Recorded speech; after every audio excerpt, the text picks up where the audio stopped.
75-এর 15ই August হলো। দেরি তো অবশ্যই হয়েছে, কিন্তু আমাদের জানা উচিত, এই জাতি প্রতিটা মানুষ জানতে চায় কি হয়েছিল 75-এর 15ই আগস্ট। 15ই আগস্ট কিন্তু কোনো বিচ্ছিন্ন ঘটনা না। এটা সূত্রপাত হয় মুক্তিযুদ্ধ চলাকালীন অবস্থায়। আমরা বুঝতে পেরেছিলাম যে বাংলাদেশের মুক্তিযুদ্ধটা অ্যাকচুয়ালি কাদের ইন্টারেস্টে হচ্ছে। এটাকে আমাদের ইন্টারেস্টে হচ্ছে যে আমরা আমাদের দেশ যুদ্ধ করে স্বাধীন করব, নাকি এটার পেছনে অন্য কোনো উদ্দেশ্য কাজ করছে।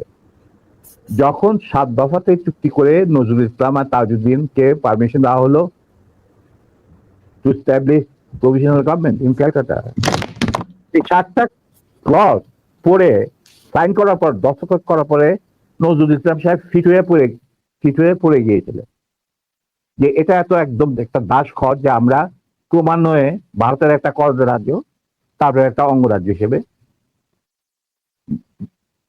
অঙ্গরাজ্যে পরিণত হবে বাংলাদেশ। 16ই ডিসেম্বরে যে সারেন্ডার সেরেমনি হলো রেস করতে, সেখানে পরিষ্কার বাংলাদেশের জনগণ দেখতে পেল যে পাকিস্তান আর্মি সারেন্ডার করছে ভারতীয় সেনাবাহিনীর কাছে, এবং সেখানে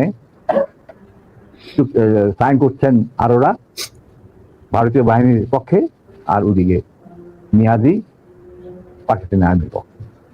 সেখানে মুক্তিযোদ্ধারা কোথায়? আমরা পরে থাকলাম ঝাড়ুদার হিসাবে ইন্ডিয়ান আর্মির রাস্তা পরিষ্কার করে দেওয়ার কাজে, বনে বাজারে। আমাদের কি কোনো শহর গঞ্জে ঢোকার পারমিশন দিল না মুজিব সরকার, আমাদের তাজউদ্দিনের সরকার, আওয়ামী লীগ সরকার।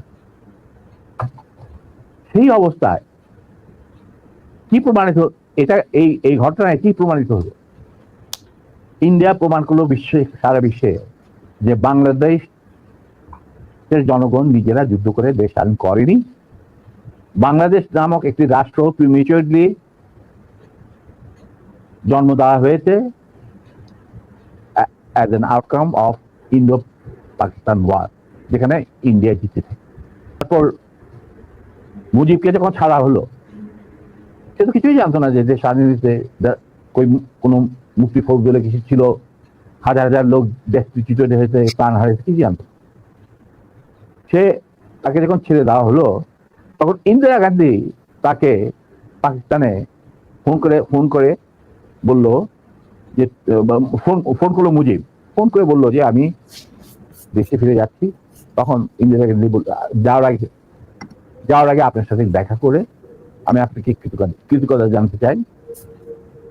তো তখন ইন্দিরা গান্ধী বললো, কৃতজ্ঞতা তো জানাবেন, আপনি ফোন না করলে আমি আপনাকে ফোন করতাম, আপনাকে ঢাকায় সরাসরি আপনি যাবেন না, আপনি নয়াদিল্লি হয়ে যেতাম।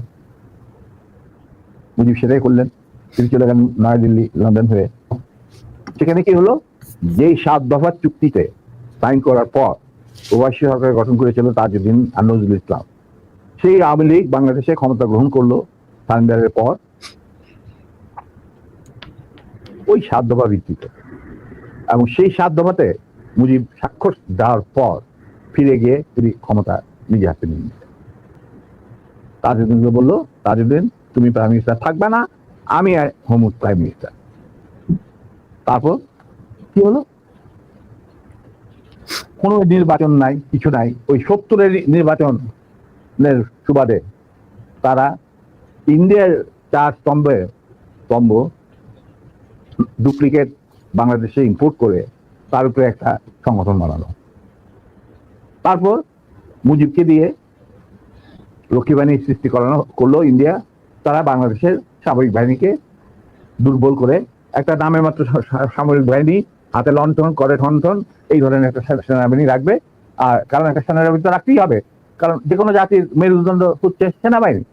ওই হাতে লণ্ঠন, করে ঠনঠন, আর আসলে তার চেয়ে অনেক শক্তিশালী একটা বাহিনী গঠন করলো ইন্ডিয়া।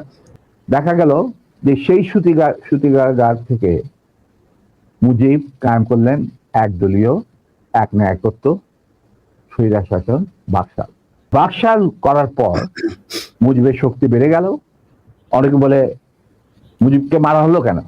মুজিব তো মারা যায় নাই, মুজিব নিহত হয়েছে।